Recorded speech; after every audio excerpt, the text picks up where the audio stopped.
കർത്താവായ യേശുക്രിസ്തുവിൻ്റെ നാമത്തിൽ വീഡിയോ ശ്രദ്ധിക്കുന്ന സൗരന്മാർക്ക് ഞാൻ സ്നേഹവന്ദനം പറയുക. പ്രിയ സൗരന്മാരെ, കഴിഞ്ഞ ചില ദിവസങ്ങളായിട്ട് ഞാൻ തിരക്കിലാണ്. എപ്പോഴും തിരക്ക് തീർന്നിട്ടൊന്നുമില്ല. ആ തിരക്കിൻ്റെ മധ്യത്തിൽ വീഡിയോ ചെയ്യാനൊന്നും സമയം കിട്ടിയില്ല. അപ്പോൾ ഇന്നും ഞാൻ നല്ല തിരക്കിലായിരുന്നു. എന്നാലും കുറേ ദിവസങ്ങളായല്ലോ വീഡിയോ ചെയ്തിട്ട്. അതുകൊണ്ട് ഒരു വിഷയം ഞാൻ നിങ്ങളോട് പറയാം എന്ന് വിചാരിച്ച് ഞാൻ അല്പസമയം നിങ്ങളുടെ മുമ്പാകെ ഇരിക്കുകയാണ്. ഞാനിന്ന് നിങ്ങളോട് പറയാൻ ആഗ്രഹിക്കുന്ന കാര്യം എന്താണെന്ന് വെച്ച് കഴിഞ്ഞാൽ, ഏതൊരു ക്രിസ്ത്യാനിയും വളരെ വിലമതിക്കേണ്ടതും അതുപോലെ തന്നെ ഗൗരവമായിട്ട് എടുക്കേണ്ടതുമായ ഒരു കാര്യമാണ് ഞാൻ പറയുന്നത്. അതെന്താണെന്ന് ചോദിച്ചു കഴിഞ്ഞിട്ടുണ്ടെങ്കിൽ, നമ്മുടെ കർത്താവായ യേശുക്രിസ്തു പ്രാർത്ഥിക്കുന്ന ഒരു മനുഷ്യനായിരുന്നു. കർത്താവായ യേശുക്രിസ്തു പ്രാർത്ഥിക്കുന്നത്, ഏറ്റവും കൂടുതൽ പ്രാർത്ഥിച്ചിട്ടുള്ളത് രാത്രിയിലാണെന്ന് നമുക്ക് വേദപുസ്തകം സൂക്ഷ്മമായി പഠിച്ചാൽ നമുക്ക് മനസ്സിലാക്കാനായിട്ട് കഴിയും. യേശുക്രിസ്തുവിൻ്റെ പ്രാർത്ഥനയിൽ ബഹുഭൂരിപക്ഷവും രാത്രിയിലായിരുന്നു പ്രാർത്ഥന. അത് രണ്ട് വചനങ്ങളെ നമ്മൾ ചേർത്ത് പഠിച്ചു കഴിഞ്ഞാൽ, യേശുക്രിസ്തു ഏറ്റവും കൂടുതൽ പ്രാർത്ഥിച്ചിട്ടുള്ളത് രാത്രിയിലാണെന്നും അത് ഒലിവുമലയിലാണെന്നും നമുക്ക് മനസ്സിലാക്കാനായിട്ട് കഴിയും. അപ്പോൾ ഞാനത് ലൂക്കോസിന്റെ വിശേഷം 6-ാം അധ്യായത്തിൻ്റെ 12-ാം വാക്യം ഞാൻ ആദ്യം വായിക്കാം. ആ കാലത്ത് അവൻ പ്രാർത്ഥിക്കേണ്ടതിന് ഒരു മലയിൽ ചെന്ന് ദൈവത്തോടുള്ള പ്രാർത്ഥനയിൽ രാത്രി കഴിച്ചു. അത് കഴിഞ്ഞ് നമ്മൾ ലൂക്കോസിൻ്റെ തന്നെ 21:37 നമ്മളിങ്ങനെ വായിക്കുന്നത്, അവൻ ദിവസേന പകൽ ദേവാലയത്തിൽ ഉപദേശിച്ചു പോന്നു, രാത്രി ഒലിവുമലയിൽ പോയി പാർക്കും. അപ്പോൾ യേശുക്രിസ്തു രാത്രിയിൽ ചെലവഴിക്കുന്നത് ഒലിവുമലയിലും പകൽ ദേവാലയത്തിലുമാണ്. അപ്പോൾ അതുകൊണ്ടാണ് ലൂക്കോസ് പറഞ്ഞ് അവൻ പ്രാർത്ഥിക്കേണ്ടവനൊരു മലയിൽ പോയി എന്ന് പറയുന്നത്. ആ മലയിൽ ചെന്ന് ദൈവത്തോടുള്ള പ്രാർത്ഥനയിൽ അവൻ ഒരു രാത്രി കഴിച്ചു എന്നാണ്. അപ്പോൾ യേശുക്രിസ്തു ഒരു മുഴുരാത്രി പ്രാർത്ഥന നടത്തിയെന്നാണ് പറയുന്നത്. അപ്പോൾ ഞാൻ മുഴുരാത്രി എല്ലാ ദിവസവും യേശു രാത്രിയിൽ ഒരു രാത്രി മുഴുവൻ പ്രാർത്ഥിച്ചു എന്ന് ഞാൻ പറയുന്നില്ല. എന്നാൽ യേശുക്രിസ്തുവിൻ്റെ പ്രാർത്ഥന ഏറ്റവും കൂടുതൽ രാത്രിയിലായിരുന്നു എന്നുള്ളതാണ്. അതിൻ്റെ കാരണം എന്താണെന്ന് നിങ്ങൾ ശ്രദ്ധിച്ചിട്ടുണ്ടോ എന്ന് എനിക്കറിയത്തില്ല. അതിൻ്റെ കാരണം ഞാൻ മനസ്സിലാക്കിയത് എന്താണെന്ന് വെച്ച് കഴിഞ്ഞാൽ, യേശുക്രിസ്തു മാത്രമല്ല, വിശ്വാസികളായിട്ടുള്ളവരെല്ലാവരും രാത്രി പ്രാർത്ഥിക്കണമെന്നുള്ള കാര്യം നിർബന്ധമാണ്. രാത്രി എന്ന് ഞാൻ ഉദ്ദേശിക്കുന്നത് നമ്മൾ കിടക്കാൻ നേരത്ത് പ്രാർത്ഥിക്കുന്ന പ്രാർത്ഥനയുടെ കാര്യമല്ല. നമ്മൾ രാത്രി ഒരു 11 മണിക്ക് ശേഷവും പ്രഭാതത്തിൽ ഒരു 6 മണിക്ക് മുമ്പുമായിട്ട് നമ്മൾ എഴുന്നേറ്റ് പ്രാർത്ഥിക്കുന്ന പ്രാർത്ഥന വളരെ ശക്തമായ പ്രാർത്ഥനയാണ്. അത് വളരെ ഗൗരവമായിട്ട് കാണേണ്ട പ്രാർത്ഥനയുമാണ്. അതിൻ്റെ കാരണം എന്താണെന്ന് ചോദിച്ചു കഴിഞ്ഞിട്ടുണ്ടെങ്കിൽ, യേശുക്രിസ്തു ഈ ലോകത്തിൽ വന്നതിൻ്റെ ഒരു പ്രധാന കാരണമെന്ന് പറയുന്നത്, നമ്മൾ ഈ യോഹന്നാൻ ലേഖനത്തിൽ അതിനെക്കുറിച്ച് പറയുന്നത് ഇങ്ങനെയാണ്, പിശാചിൻ്റെ പ്രവൃത്തികളെ അഴിപ്പാനല്ലോ മനുഷ്യപുത്രൻ വന്നത് എന്നാണ് വായിക്കുന്നത്. അപ്പോൾ ഈ വേദപുസ്തകത്തിൽ യേശുക്രിസ്തു അനേക വട്ടം പറഞ്ഞിട്ടുണ്ട്, ഞാൻ വെളിച്ചമാണ്, എന്നിൽ വിശ്വസിക്കുന്നവന് ഇരുളിൽ വസിക്കാതെ വെളിച്ചത്തിൽ നടക്കും, വെളിച്ചമുള്ളിടത്തോളം നിങ്ങൾ വെളിച്ചത്തിൽ വസിപ്പിൻ എന്ന് പറയും. അങ്ങനെ യേശുക്രിസ്തു അനേക പ്രാവശ്യം ഞാൻ വെളിച്ചമാണ്, വെളിച്ചത്തിൽ വസിക്കണം, എന്നിൽ വിശ്വസിക്കണം, എന്നിൽ വിശ്വസിക്കുന്നവൻ വെളിച്ചത്തിലാണ്, എന്നെ അനുഗമിക്കുന്നവൻ ഇരുട്ടിലില്ലാതെ വെളിച്ചമുള്ളവനായിരിക്കും. ഇങ്ങനെ വെളിച്ചത്തെക്കുറിച്ച് യേശുക്രിസ്തു പല വട്ടം പറഞ്ഞിട്ടുണ്ട്. എന്നാൽ സാത്താനെക്കുറിച്ച് നമ്മൾ പറയുമ്പോൾ, സാത്താൻ ഇരുട്ടിൻ്റെ അധികാരിയാണ് എന്ന് നമുക്ക് അനേക സ്ഥലങ്ങളിൽ നിന്ന് നമുക്ക് മനസ്സിലാക്കാനായിട്ട് കഴിയും. സാത്താൻ ഇരുട്ടിൻ്റെ അധിപനും ഇരുട്ടിൻ്റെ അധികാരിയുമാണ്. അവൻ്റെ പ്രവർത്തനങ്ങളെല്ലാം രാത്രിയിലാണെന്നുള്ളതാണ്. സാത്താൻ ഏറ്റവും കൂടുതൽ പ്രവർത്തിക്കുന്നത് രാത്രിയിലാണ്. എൻ്റെ കാരണം എന്താണെന്ന് ചോദിച്ചാൽ, അവൻ ഇരുട്ടിൻ്റെ അധികാരിയാണ്. അപ്പോൾ ആ ഇരുട്ടിൻ്റെ അധികാരത്തിൽ അവൻ പ്രവർത്തിക്കുന്ന കാര്യങ്ങൾ 98% രാത്രിയിലാണ്. അപ്പോൾ രാത്രിയിൽ പ്രാർത്ഥിക്കാൻ എന്തുകൊണ്ടാണ് യേശുക്രിസ്തു സമയം ചെലവഴിച്ചതെന്ന് ചോദിച്ചാൽ, യോഹന്നാൻ പറയുന്നത് ഇങ്ങനെയാണ്, പിശാചിൻ്റെ പ്രവൃത്തികളെ അഴിപ്പാനല്ലോ മനുഷ്യപുത്രൻ വന്നത്. അപ്പോൾ രാത്രിയിൽ പ്രവർത്തിക്കുന്ന പിശാചിൻ്റെ പ്രവർത്തനങ്ങളെ ബന്ധിക്കുവാൻ അല്ലെങ്കിൽ എതിർക്കുവാൻ അല്ലെങ്കിൽ ആ പ്രവർത്തനം നടക്കാതിരിക്കുവാൻ വേണ്ടിയാണ് യേശുക്രിസ്തു രാത്രിയാമങ്ങളിൽ പ്രാർത്ഥിക്കുന്നത്. അതിന് ഞാൻ രണ്ട് ഉദാഹരണങ്ങൾ പറയാം. ഒന്ന്, യേശുക്രിസ്തു പറഞ്ഞു, ശിമോനെ ശിമോനെ, നിങ്ങളുടെ വിശ്വാസം അതായത് നിങ്ങളുടെ വിശ്വാസം നിങ്ങളെ ഗോതമ്പ് പോലെ പാറ്റിക്കളയേണ്ടതിന് സാത്താൻ എന്നോട് കൽപ്പന ചോദിച്ചു. എന്നാൽ നിന്റെ വിശ്വാസം പോയി പോകാതിരിക്കേണ്ടതിന് ഞാൻ ആ സാത്താനിൽ നിന്ന് രക്ഷിക്കേണ്ടതിന്, അല്ലെങ്കിൽ സാത്താൻ നിങ്ങളെ ഉപദ്രവിക്കാതിരിക്കേണ്ടതിന് ഞാൻ അപേക്ഷിച്ചു എന്നാണ് യേശുക്രിസ്തു പറയുന്നത്. അതായത് യേശുവിൻ്റെ ശിഷ്യന്മാരെ ഗോതമ്പ് പോലെ പാറ്റേണ്ടതിന് സാത്താൻ കൽപ്പന ചോദിച്ചു. എന്നാൽ കർത്താവ് അവരുടെ വിശ്വാസം പോയി പോകാതിരിക്കാനായിട്ട് ആ ദൈവത്തോട് അപേക്ഷിച്ചു എന്നുള്ളതാണ്. അപ്പോൾ ഈ ശിഷ്യന്മാർക്ക് വേണ്ടി യേശുക്രിസ്തു പ്രാർത്ഥിച്ചത് എപ്പോഴാണെന്നറിയോ? സാത്താനിൽ നിന്ന് രക്ഷിക്കണം, സാത്താൻ്റെ കയ്യിൽ അകപ്പെടാതെ കാത്തുകൊള്ളണമെന്ന് യേശു ശിഷ്യന്മാർക്ക് വേണ്ടി പ്രാർത്ഥിക്കുന്നത് രാത്രിയിലാണ്. അതുപോലെ തന്നെ യേശുക്രിസ്തുവിൻ്റെ പേഴ്സണൽ ഒരു പ്രാർത്ഥനയാണ് യോഹന്നാൻ്റെ സുവിശേഷം 17-ാം അധ്യായത്തിൽ നമ്മൾ വായിക്കുന്നത്. അത് യേശുക്രിസ്തു അതിലും ആ പ്രാർത്ഥനയിലും പറയുന്നത് ഇങ്ങനെയാണ്: അവരെ ലോകത്തിൽ നിന്ന് എടുക്കണമെന്നല്ല, ദുഷ്ടൻ്റെ കയ്യിൽ അകപ്പെടാതെ വണ്ണം കാത്തുകൊള്ളണം എന്നത്രേ ഞാൻ അപേക്ഷിക്കുന്നതെന്ന് യേശുക്രിസ്തു പറഞ്ഞു. അപ്പോൾ യേശുക്രിസ്തു തൻ്റെ ശിഷ്യന്മാർ ദുഷ്ടൻ്റെ കയ്യിൽ, ദുഷ്ടൻ എന്ന് പറഞ്ഞാൽ പിശാചിൻ്റെ കയ്യിൽ അകപ്പെടാതെ വണ്ണം അവരെ കാത്തുകൊള്ളണം എന്നാണ് പറഞ്ഞത്. അപ്പോൾ യേശുക്രിസ്തുവിൻ്റെ പ്രാർത്ഥനയിൽ ഏറ്റവും പ്രധാനപ്പെട്ട കാര്യം എന്ന് പറയുന്നത്, രാത്രിയുടെ യാമങ്ങളിൽ യേശുക്രിസ്തു പ്രാർത്ഥിച്ചതിൽ ഏറ്റവും പ്രധാനപ്പെട്ട പ്രാർത്ഥന എന്ന് പറയുന്നത് യേശുക്രിസ്തുവിൻ്റെ ശിഷ്യന്മാരെ സാത്താൻ്റെ പിടിയിൽ നിന്ന് അല്ലെങ്കിൽ പ്രവർത്തനങ്ങളിൽ നിന്ന് രക്ഷിക്കണം എന്നുള്ളതാണ്.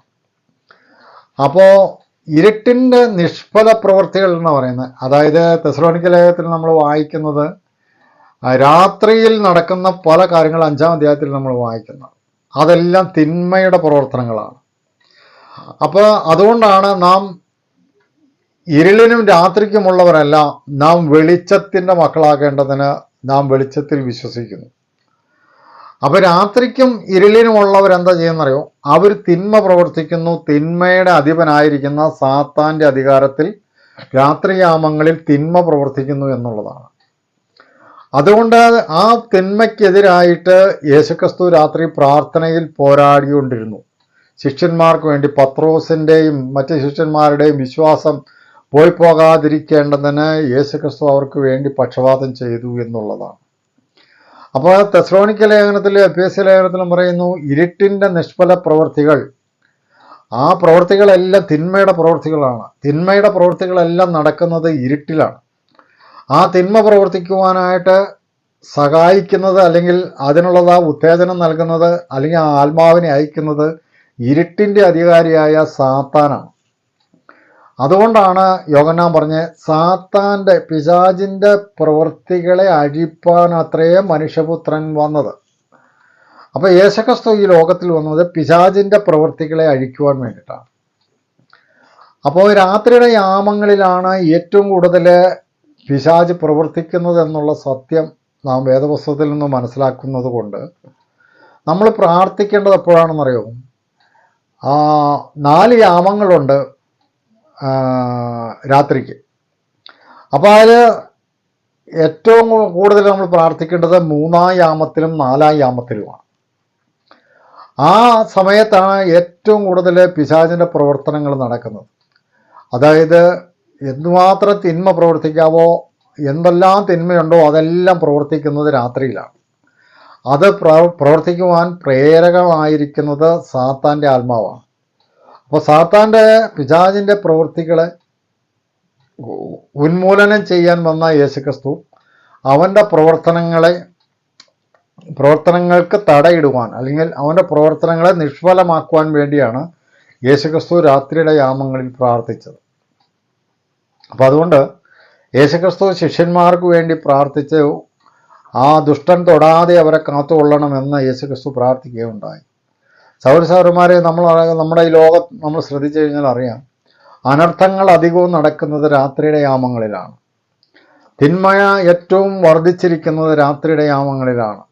അപ്പോൾ രാത്രിയാമങ്ങളിൽ തിന്മ പ്രവർത്തിക്കുന്ന ഈ പൈശാചികമായ പ്രവർത്തനത്തിന് ബന്ധനമിടുവാൻ, അല്ലെങ്കിൽ ആ പ്രവർത്തനത്തിനെ നിഷ്ഫലമാക്കുവാൻ കർത്താവായ യേശുക്രിസ്തു തൻ്റെ ശിഷ്യന്മാർക്ക് വേണ്ടി പ്രാർത്ഥിച്ചുവെങ്കിൽ ആ യേശുക്രിസ്തുവിൻ്റെ ശിഷ്യന്മാരായിരിക്കുന്ന നാം എത്ര പെട്ടെന്ന് പിശാചിന് കീഴ്പ്പെടുവാൻ സാധ്യതയുള്ളവരാണ് എന്നുള്ള കാര്യം മനസ്സിലാക്കണം. അതുകൊണ്ട് പിശാചിൻ്റെ പ്രവർത്തനങ്ങളെ രാത്രിയാമങ്ങളിൽ അഴിച്ചു വിടുമ്പോൾ അതിനെ നിഷ്ഫലമാക്കി തീരേണ്ടതിന് നാം ദൈവത്തോട് മധ്യസ്ഥത അണയ്ക്കുവാൻ രാത്രിയുടെ യാമങ്ങളിൽ എഴുന്നേറ്റ് പ്രാർത്ഥിക്കേണ്ടത് ആവശ്യമാണ്. മറ്റൊരു കാര്യം അതിൽ നിന്ന് നമുക്ക് പഠിക്കാനായിട്ട് കഴിയുന്നൊരു കാര്യമുണ്ട്. ഈ രാത്രിയിൽ പ്രാർത്ഥിച്ചാലുള്ള ഒരു പ്രത്യേകത എന്ന് പറയുന്നത്, പകൽ സമയത്ത് നമ്മൾ കൂട്ടം കൂടിയിരുന്നോ അല്ലെങ്കിൽ ഒറ്റയ്ക്ക് ഇരുന്നാണെങ്കിലും പകൽ പ്രാർത്ഥിക്കുന്നതിനേക്കാൾ ഏകാഗ്രതയോടെയും സ്പഷ്ടമായിട്ടും ദൈവത്തോട് തന്നെ പ്രാർത്ഥിക്കുന്ന ഒരു അനുഭവം നമുക്ക് രാത്രിയിലാണ് ലഭിക്കുന്നത്. പകൽ നമ്മൾ പ്രാർത്ഥിക്കുമ്പോൾ മറ്റുള്ളവർ നമ്മളെ ശ്രദ്ധിക്കുന്നുണ്ടോ എന്നും അതുപോലെ തന്നെ നമ്മുടെ ചുറ്റുപാടുകൾ നടക്കുന്ന ശബ്ദ കോലാഹലങ്ങളുമെല്ലാം നമ്മുടെ ഏകാഗ്രതയെ നഷ്ടമാക്കുന്നത് കൊണ്ട് നമ്മുടെ പ്രാർത്ഥന ദൈവസന്നിധിയിൽ വേണ്ടും പോലെ പ്രതിഫലിക്കുന്നില്ല എന്നുള്ളതാണ്. എന്നാൽ രാത്രിയുടെ യാമത്തിൽ എല്ലാം സൈലൻ്റ് ആയിട്ടിരിക്കുമ്പോൾ, ഈ പ്രകൃതി സൈലൻ്റ് ആയിട്ടിരിക്കുമ്പോൾ നാം ഒറ്റയ്ക്ക് കിടക്കമേൽ എഴുന്നേറ്റിരുന്ന് ആ പിശാചിൻ്റെ പ്രവർത്തനങ്ങളെ ബന്ധിക്കുവാൻ, അല്ലെങ്കിൽ പിശാചിൻ്റെ പ്രവർത്തനങ്ങളെ ഉന്മൂലനം ചെയ്യുവാനായിട്ട് ആ യേശുക്രിസ്തു രാത്രിയാമങ്ങളിൽ പ്രാർത്ഥിച്ചതുപോലെ ആ യേശുവിൻ്റെ ശിഷ്യന്മാരായ നാമം ഇരുട്ടിൻ്റെ നിഷ്ഫല പ്രവൃത്തികളെ ഇല്ലായ്മ ചെയ്യുവാൻ നമ്മൾ രാത്രിയാമങ്ങളിൽ പ്രാർത്ഥിക്കേണ്ടത് ആവശ്യമാണ്. അപ്പോൾ പകലത്തെ പ്രാർത്ഥനയേക്കാൾ ഏറ്റവും പ്രാധാന്യമേറിയ പ്രാർത്ഥന രാത്രിയിലുള്ള പ്രാർത്ഥനയാണെന്ന് കർത്താവ് നമുക്ക് കാണിച്ചു തന്നിരിക്കുകയാണ്. കാരണം ഇരുട്ടിൻ്റെ അധികാരി പ്രവർത്തിക്കുന്നത് ഇരുട്ടിലാണ്. ആ ഇരുട്ടിലുള്ള അവൻ്റെ പ്രവർത്തനങ്ങളെ അത് ബന്ധിക്കുവാൻ അല്ലെങ്കിൽ ഇല്ലായ്മ ചെയ്യുവാനാണ് നാം രാത്രി പ്രാർത്ഥിക്കേണ്ടത്. അതുകൊണ്ട് നാം മനസ്സിലാക്കേണ്ട ഒരു യാഥാർത്ഥ്യമുണ്ട്. എന്താണെന്നറിയോ? നമ്മുടെ ദൈവം ഇസ്രായേലിൻ്റെ പരിപാലകനാണ്. അവൻ ഉറക്കം തൂങ്ങുന്നുമില്ല, ഉറങ്ങുന്നുമില്ല. അപ്പോൾ ഉറങ്ങാതിരിക്കുന്ന നമ്മുടെ ദൈവത്തിൻ്റെ സന്നിധിയിൽ രാത്രിയുടെ യാമത്തിൽ നമ്മൾ ഉറക്കത്തിൽ നിന്ന് എഴുന്നേറ്റ് ആ ഉറങ്ങാതിരിക്കുന്ന ദൈവത്തോട് പിശാചിൻ്റെ പ്രവർത്തനങ്ങളെ ബന്ധിക്കണമേ എന്ന് അപേക്ഷിക്കുവാൻ നമുക്ക് കഴിയണമെന്നുള്ളതാണ്. അതൊരു ക്രിസ്ത്യാനിയുടെ ഉത്തരവാദിത്തമാണ്. അനേക മനുഷ്യൻ ഇന്ന് പിശാചിൻ്റെ തിന്മയുടെ അടിമയായി, പിശാചിൻ്റെ അടിമയായി കിടക്കുകയാണ്. അതിൻ്റെ പ്രവർത്തനങ്ങളെല്ലാം നടക്കുന്നത് രാത്രിയുടെ യാമങ്ങളിലാണ്.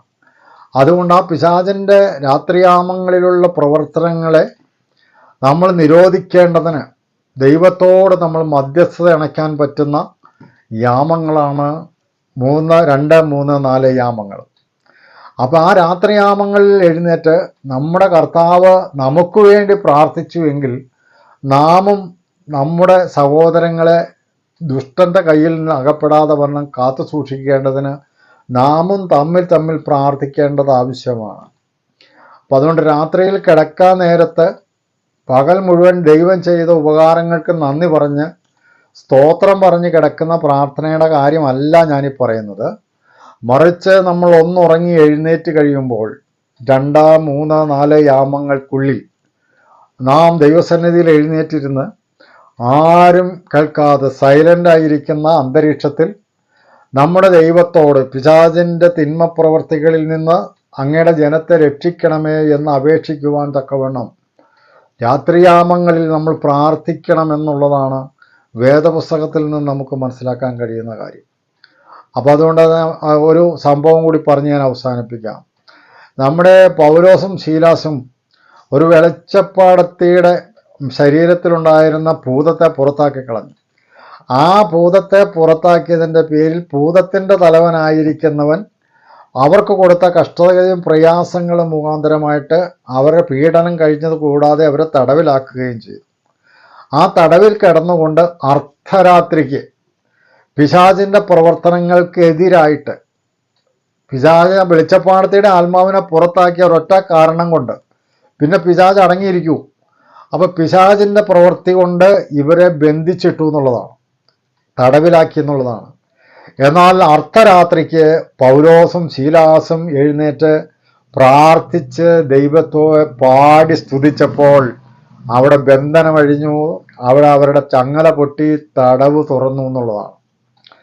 അപ്പം രാത്രിയിലുള്ള പൈശാചികമായ പ്രവർത്തനങ്ങളിൽ നിന്ന് വിടുതൽ ലഭിക്കേണ്ടതിനും ആ പ്രവർത്തനങ്ങളിൽ അകപ്പെടാതിരിക്കേണ്ടതിനും ദുഷ്ടൻ്റെ കയ്യിൽ നിന്ന് നമ്മെ രക്ഷിക്കേണ്ടതിന് നാം രാത്രിയുടെ യാമങ്ങളിൽ പ്രവർത്തിക്കുന്ന ആ ഇരുട്ടിൻ്റെ അധികാരിയായ പിശാചിൽ നിന്ന് നാം രക്ഷ പ്രാപിക്കേണ്ടതിന് നാം തമ്മിൽ രാത്രിയാമങ്ങളിൽ മധ്യസ്ഥത അണയ്ക്കേണ്ടത് നമ്മുടെ ദേശത്തിന് വേണ്ടി, നമ്മുടെ സഭയ്ക്ക് വേണ്ടി, നമ്മുടെ സഹോദരന്മാർക്ക് വേണ്ടി, നമ്മുടെ ശുശ്രൂഷകന്മാർക്ക് വേണ്ടി, നമ്മുടെ കുടുംബാംഗങ്ങൾക്ക് വേണ്ടി, എല്ലാവർക്കും വേണ്ടി രാത്രിയാമത്തിൽ നാം ദൈവത്തോട് അപേക്ഷ കഴിക്കേണ്ടത് ആവശ്യമാണ്. അപ്പോൾ ഈ സത്യം ഞാൻ മനസ്സിലാക്കിയത് കൊണ്ട് ഞാൻ ഒരു പ്രബോധനമായി നിങ്ങളോട് ഈ സത്യം പറയുകയാണ്. സൗരസൗരന്മാർ തിന്മ വർദ്ധിച്ചു വരുന്ന ഇരുട്ടിൻ്റെ അധികാരിയായ പിശാച് പ്രവർത്തിച്ചു വരുന്ന അധികമധികം പ്രവർത്തിക്കുന്ന ഈ കാലഘട്ടത്തിൽ അവൻ്റെ പ്രവർത്തന സമയമായ രാത്രിയാമങ്ങളിൽ എഴുന്നേറ്റിരുന്ന് പ്രാർത്ഥിച്ചുകൊണ്ട് അവൻ്റെ പ്രവർത്തനങ്ങളെ നിഷ്ഫലമാക്കുവാൻ നമുക്ക് ഉത്തരവാദിത്വമുണ്ട് എന്ന് പറഞ്ഞുകൊണ്ട് കർത്താവായ യേശുക്രിസ്തു നമുക്കൊരു മാതൃക കാണിച്ചു തന്നിട്ടുണ്ട് എന്ന് പറഞ്ഞ് ഞാൻ ഈ വീഡിയോ അവസാനിപ്പിക്കുകയാണ്. ദൈവം അനുവദിക്കുന്ന പക്ഷം നമുക്ക് മറ്റൊരു വീഡിയോയിൽ വീണ്ടും കാണാം. അതുവരെ ദൈവം നമ്മെ എല്ലാവരെയും കാത്തു സൂക്ഷിക്കട്ടെ.